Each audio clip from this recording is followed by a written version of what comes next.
Public transportation in Fukuoka can be confusing. Well, maybe not Tokyo confusing. Tokyo's grid is massive, and for newcomers can be overwhelming. Fukuoka, by contrast, is highly condensed and built entirely around efficiency. To put it in perspective, Fukuoka's municipal subway network handles over 520 passengers daily, and it does this across 3 clean, straightforward lines. When I first arrived, it was confusing for me, so let's save you the headache and navigate how to go through the subways and the city's massive bus system, and also some alternative transit options, without getting you all turned around. My name's Dan, and this is what I like to call the Fukuoka Connection. So, as I mentioned, Fukuoka's subway infrastructure consists of 3 primary routes. There's the Kuko, or airport line, the Nanakuma line, and the Hakozaki line. These will essentially get you to anywhere you need to go within the city, but not entirely. So let's talk about Fukuoka's grid. So the Kuko line links the airport directly to Hakata and through Tenjin, give or take in about 12 minutes. And the Hakozaki line splits off towards the northeast. The newly extended Nanakuma line cuts from the southwestern suburbs straight through Tenjin Minami and into Hakata Station, eliminating any massive on-foot transfer. So while the lines are straightforward, they can be confusing upon first glance. And of course, navigating the stations and all the exits.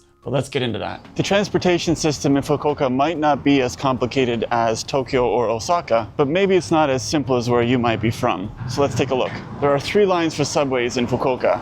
One of them is the Kuko, or airport line, Hakozaki line, and the Nanakuma line. I'm just outside the Kuko line, or the airport line, which is orange color. Make sure you follow the down arrows when going down, and the up arrows if you're going up. So let's figure out how to navigate and pay. So first you need to read the timetables. You need to know where you're coming from and where you're going to. And that helps with a little bit of pre-planning on your part to figure out what transit systems are going to get you to where you need to go. And once you do, you'll find that the trains arrive consistently over every 3 to 8 minutes, give or take, depending on the time of day. That can change, depending on holidays that can change, and even during lulls and peak hours, depending on how the line is operating, can change. You may have heard that the transit system is extremely efficient here in Japan. Let's get into that. So depending on the line or the specific vehicle you may be in or on, they may have overhead digital displays that show arrivals usually in both Japanese and English, and on the trains, sometimes even in Chinese and Korean. And thankfully, usually there's color-coded options for each system or vehicle that you need to get on. So you can just follow the color-coded floor or arrows on the platforms that line up exactly to where the train door operates and even opens. If you forget drinks or snacks, there's usually a convenience store close by, a konbini or jidou hanbaiki, some vending machines. And yes, Japan still has payphones.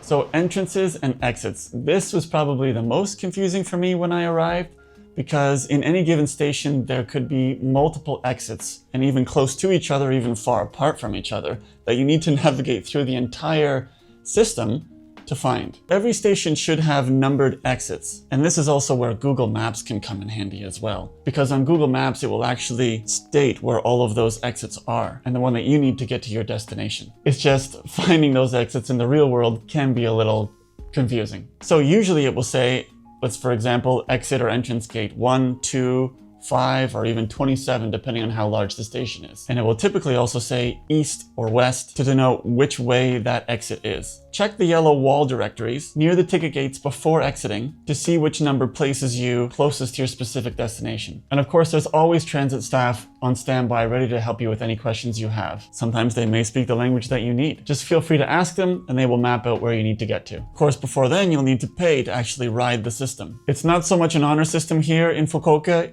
You need to pay for any given vehicle that you'll be taking, either before or after the ride. So on every system line, there's ticket kiosks. These are touchscreen machines that can be displayed in either Japanese or English. So if you're not sure exactly where to go, usually above those kiosks is a large-scale map or a simplified map of the entire line, with each individual stop with numbers, and perhaps even the price that it will cost from the station that you're at to get to, which is also noted on that screen as well. So you select the price of the destination that you want to go to, and that's the amount of the ticket that you will purchase. That carries through the length of the travel. So it gets you into the gate, onto the train, and out of the gate at your destination and exit. There's also IC cards, like this one.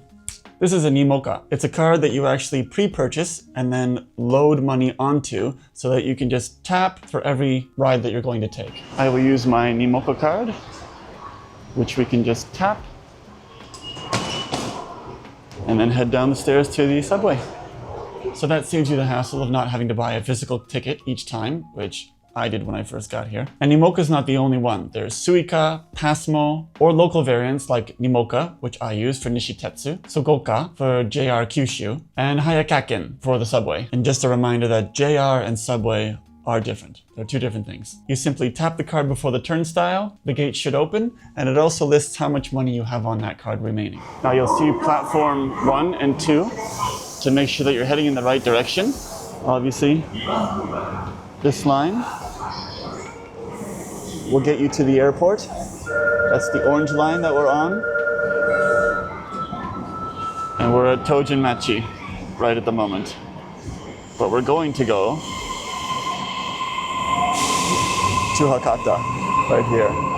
And we can change the train if we need to the Nanakuma, or we can continue on the Hakozaki line.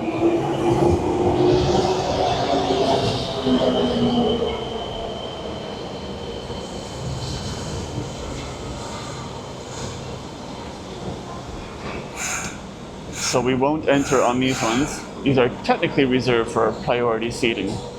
Not strictly, but we'll go down a little bit. We arrived at Hakata. So like I said, from here you can transfer to the Nanakuma line, but also that we're in Hakata Station, which is the main station in Fukuoka. You can also transfer to a Shinkansen if you're doing that, or even to the JR line. But from here, we're actually going to take a bus, which is the Nishitetsu line, or Nishitetsu bus. So tap your card to get out. So those are essentially the subways. Let's talk about the bus transit system, which is primarily Nishitetsu. So they may operate differently from the transit buses in your area. They certainly do where I'm from. It's a beautiful station. And if you've watched my earlier videos, you've seen this before. Nice place. And our bus should be coming just up here. If you're taking the bus, a typical port station or a bus a day might look like this, with the schedule for that particular stop posted right here, with the weekdays, Saturdays, Sundays, and holidays.